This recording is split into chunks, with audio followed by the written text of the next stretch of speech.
अशी अनेक माणसं आहेत. आज आपण सगळ्यांना समजून घेऊ शकत नाही, परंतु ही 5 लोक आपण आज शिदोरीच्या निमित्तानं समजून घेतो. आणि म्हणून शेवटचा जो आपण माणूस समजून घेणार आहे, त्या माणसाचं नाव आहे रानकवी इंद्रजित भालेराव.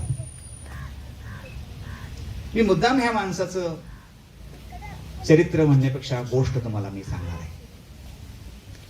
तुम्ही कुठेही नाव ऐकले असं तुम्हाला वाटते का? इंद्रजित भालेराव ऐकले ना?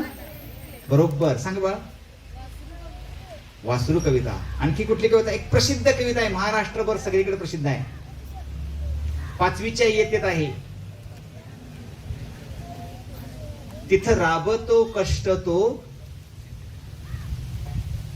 शेतामध्ये माझी खोप.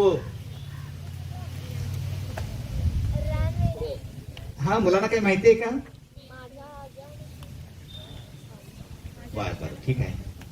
तर मुलांनो, महाराष्ट्राला ज्यांनी बाप नावाची कविता दिली, ज्यांनी काट्या कुट्यांचा तुडवीत रस्ता, माझ्या गावाकडे चल माझ्या दोस्ता, ही कविता दिली बरं का. अशा अनेक कविता ज्यांनी दिल्या ते रानकवी इंद्रजित भालेराव है ना. कविता काय असते आणि ती कशी लिहावी आणि शेतांची कविता कशी लिहायची हे पाहायचं झालं तर आज महाराष्ट्रामध्ये सर्वश्रेष्ठ कवी म्हणून इंद्रजित भालेराव यांचं नाव घ्यावं. 60 वर्षाचं वय होऊन सर निवृत्त झालेले आहेत, रिटायर झालेले आहेत. तुम्हा सगळ्यांना हिंगोली जिल्हा माहित आहे? नाव ऐकले तालुक्याचं, जिल्ह्याचं? हिंगोली. हिंगोली जिल्ह्यामध्ये वसमत नावाचा एक तालुका आहे आणि रिधुरा नावाचं गाव आहे. म्हणजे बघा, जिल्हा आहे, तालुका आहे आणि गावही आहे. त्या छोट्याशा गावामध्ये जन्म झाला. इंद्रजित भालेराव अगदी खेड्यात जन्माला आलेले हे पोर आहे. त्याची गोष्ट मात्र खूप मजेशीर आहे बरं का मुलांनो. खुश, अगदी मस्त मजेशीर गोष्ट आहे इंद्रजित भालेरावांची. म्हणजे आम्ही दोघे चांगले संबंधित आहोत, मित्र आहोत. त्यांच्यावरती मी खूप लिहिलेलं आहे म्हणून त्यांची गोष्ट मी तुम्हाला छान सांगू शकतो. मला वाटतं सचिन दादा तुम्ही पण त्यांच्याशी संपर्कात आला असाल. गेल्या वेळी सचिन दादानी याच इथल्याच रूम मध्ये त्यांची छान कविता मला गाऊन दाखवली होती है ना, धत्तुरा नावाची कविता. तर आज इंद्रजित भालेराव हे नाव मुलांनो तुम्ही लक्षात ठेवा. तुमच्या पुढच्या आयुष्यामध्ये हे खूप उपयोगाला येणार आहे. इंद्रजित भालेराव. तुम्हाला सांगेन मी, हा माणूसाची शिकण्याची गोष्ट कशी आहे. हा माणूस 4थी पास झाला. 4थी पास कसा झाला? परीक्षा न देता पास झाला. तुम्ही सुद्धा आता अलीकडे 2 वर्षात असं पास झालाय की नाही काही विद्यार्थी? कशामुळं? कोरोनामुळं. तर इंद्रजित भालेराव 1972-73च्या काळामध्ये 4थीला होते आणि महाराष्ट्रामध्ये प्रचंड दुष्काळ पडला. आणि दुष्काळ पडल्यामुळं परीक्षा नाहीत, काय नाहीत, त्यामुळं इंद्रजित 4थी पास परीक्षा न देता पुढं गावात 4थी पर्यंत शाळा असल्यामुळं जवळच्या मामाच्या गावात शाळेला गेला, 6 किलोमीटर अंतरावरती. तिथं 7वी पर्यंत शाळा. आता तिथं अशी गोष्ट झाली की पूर्वी 7वीची परीक्षा केंद्र परीक्षा असायची आणि मग आजूबाजूच्या 10-12 वाड्यातली मुलांची परीक्षा व्हायची बरं का. तिथं परीक्षा द्यायला गेले तर काय एवढं काय शिक्षण चांगलं झालेलं नव्हतं, अभ्यास झालेला नव्हता, गरीब परिस्थिती, अत्यंत ग्रामीण भागात आल्यामुळं इंद्रजितचं काय अभ्यास झाला नसल्यामुळं अगदी काठावर पास, गुरुजींनी ढकल पास केला. ढकल पास म्हणजे काय? तर वरच्या वर्गात ढकलायचं, पूर्वी होतं. आता तसं आहे ना? आता तसं नाही आहे. आता तुम्हाला 90% मार्क्स, 99.99% सुद्धा मार्क्स 10वीला पडतात. एवढा आता मार्क्स आहेत की नाही? पण पूर्वी ढकल पास 7वीला झाला. 8वी 9वी 10वीला हायस्कूलला गेला. पण एका विषयाबरोबर इंद्रजित यांचं वैरच होतं आणि तो विषय कुठला होता? इंग्रजी विषयामध्ये त्यांना खूप अडचणी आल्या आणि चक्क इंद्रजित भालेराव, जे आज विद्यार्थी मित्र हो महाराष्ट्राचे सगळ्यात सर्वश्रेष्ठ कवी म्हणून ओळखले जातात, ज्यांच्यावर 7 ते 8 PhD झालेले आहेत महाराष्ट्रामध्ये, एका विद्यापीठामध्ये त्यांनी मराठीच्या कविता, मराठीच्या वाङ्मयाबद्दल शिकवले मुलांना, असे इंद्रजित भालेराव 10वीला इंग्रजी विषयात नापास झाले. आणि पुढे मग खरी गोष्ट सुरू झाली.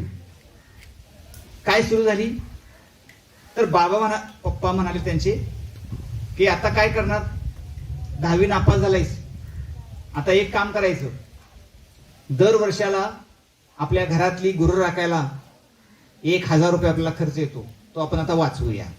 कसा वाचवायचा, तो जो गुरु राखणारा माणूस होता त्याला बंद करूया आणि आता गुरु कुणी राखायची, तू राखायची. एक पुढचं वर्ष सगळं इंद्रजितनं 10वी नापास झालेल्या मुलानं गुरु राखले, गायी राखल्या, गायी म्हशी घेऊन जायचं डोंगरावर. इंद्रजितनी फार चांगलं लिहून ठेवले. तो काळ मोठा मजेचा होता, आनंदाचा होता. गायींच्या पाठीमागून जायचं, गायींना सोबत घेऊन जायचं, गायींच्यावर गाणी गायचं, है ना. तर तुम्ही जर जनावर घेऊन निघाला तर काय होतं, जनावराला बांधावं लागतं दोरखंड, है ना. जनावराला दोरखंड बांधावा लागतो, त्याला ओढून न्यावं लागतं. तर इंद्रजितना असा अनुभव आला नाही. गायी त्याच्या पाठीमागून यायच्या. इतकं प्रेम गायींना दिलं, इतकं प्रेम जनावरांना इंद्रजितनं दिलं. बघा, एकदाही त्यांच्या गायींना त्यांना मारावं लागलं नाही. वासरं त्यांच्या अंगावर येऊन चाटायची, गायी चाटायच्या असतात, असं लिहिलेलं आहे त्यांनी. आणि मग गायी जर गवत खात असतील तर मी का गवत खायचं नाही, मी आणलेली भाकरी गायीला चारायची आणि गायी खातात गवत, ते खाऊन पाहायचं. असं किती छान वेगळा अनुभव इंद्रजितने घेतला. मुलांनो, हे 1 वर्ष होतं ना गायींच्या बरोबरचं, हेच इंद्रजितनी प्राध्यापक झाल्यावर गायी आल्या घरा असं एक पुस्तक लिहिलं. हा सगळा 1 वर्षाचा अनुभव त्यांनी पुस्तकात लिहिला. त्या पुस्तकाचं नाव काय लिहिलं, गायी आल्या घरा. त्यावेळी 1000 रुपये वाचवलं आणि यांना कुठं पाठवलं, गुराखी म्हणून.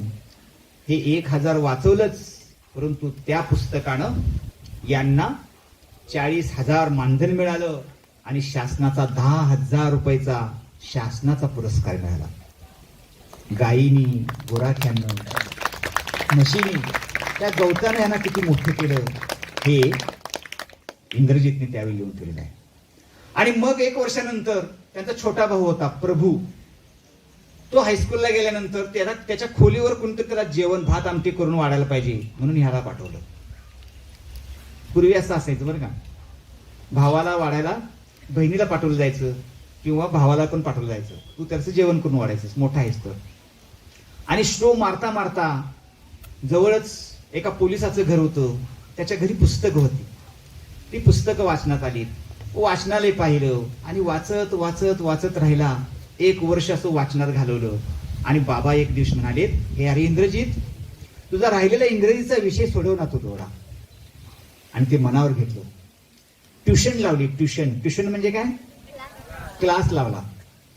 पण गुरुजी म्हणाले, शिकवणारे, क्लास घेणारे, की तुला फी दिली पाहिजेस. तर एवढी फी नाही माझ्याकडं.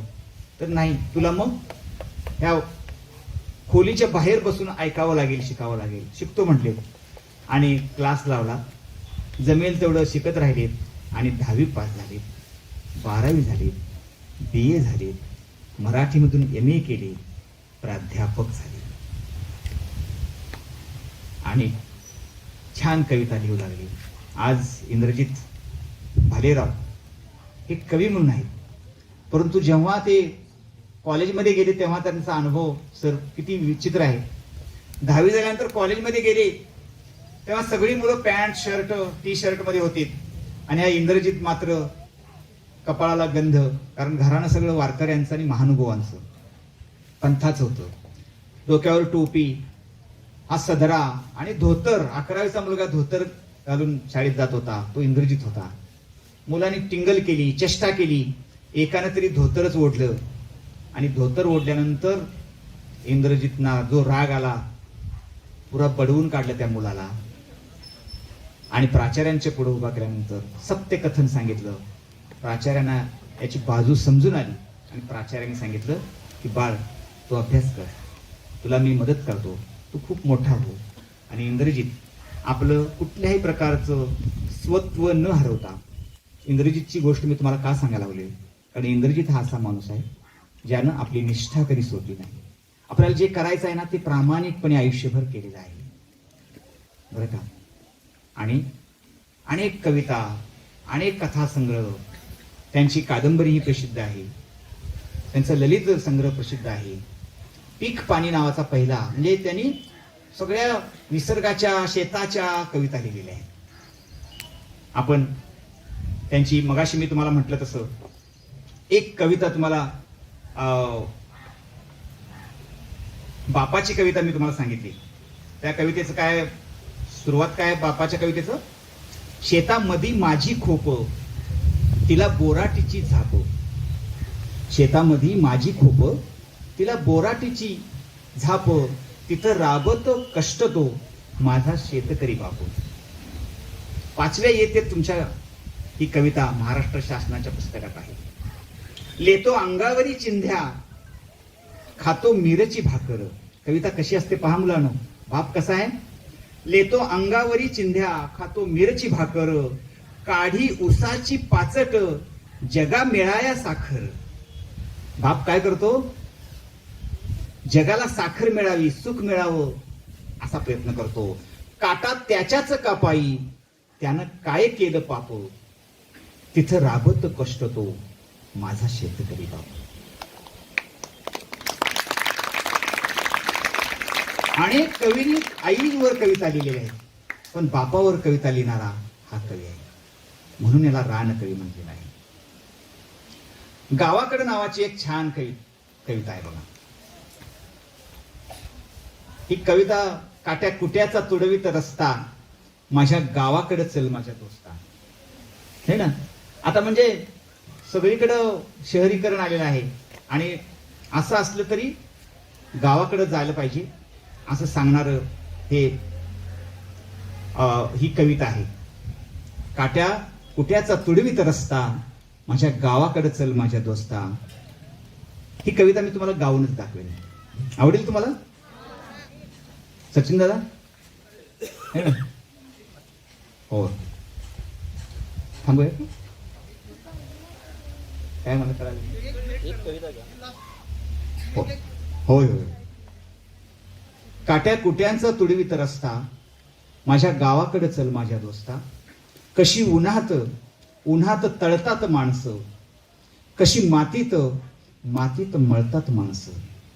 कशी उन्हात उन्हात तळतात माणसं, कशी मातीत मातीत मळतात माणसं. कशी खातात जीवाला खस्ता, कशी खातात जीवाला खस्ता, माझ्या गावाकडे चल माझ्या दोस्ता. धन्यवाद.